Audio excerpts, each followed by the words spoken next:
I'm Ginger Petty, and I was diagnosed with a heart condition. I had 2 surgeries, and they were unsuccessful. I came to All Nations Church, and after the service, Pastor Mahesh was at the door when you leave out, and I stopped and I just let him know about I was having some health issues. And at that time, he laid his hand exactly where the probe, the heart monitor, was at that I was wearing. And he prayed, and he told me, and instantly I felt heat, something burning on the site where his hands were. And then he told me the next Sunday, come up to the church and come up front so he can lay hands and pray for me. And so that week I sort of felt a little different. I felt certain things that I could do. I could walk a little further. I could do things more easier than I was before, because at that time I was not able to do anything. I was not able to cut grass. I was not able to do vacuum cleaning without my heart going into an out of rhythm, and then the paramedics would be dispatched to the house from the monitor I was carrying. Well, then I came back that Sunday, and the whole time during service I felt the heat where he laid his hands the Sunday before.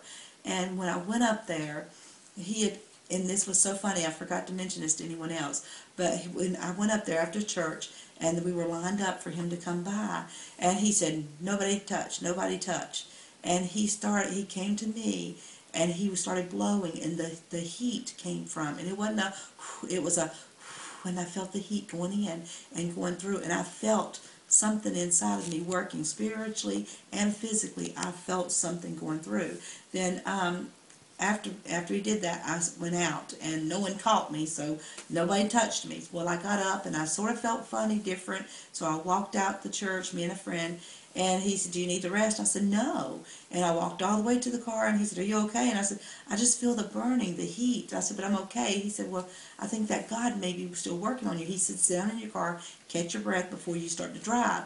And I sat in the car, he got in his car, and I got out, and he said, what are you doing? I said, I just want to do something. So I ran around the car. He said, Ginger, don't do that. And I said, no, look. And I ran around the car again. He said, you're pushing it, don't do that. And I started doing up and downs just to see if it was okay. And he said, get in the car. So I got in the car. I was good.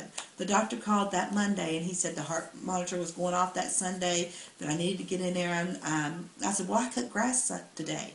He said, don't do that, don't do that. So I go in, and that was on a Wednesday. I took some tests. They ran me through all kinds of tests, and then the following week the doctor called. He had me to come in, and he said, Ginger, he said, we've taken every test we can take. We've looked over everything.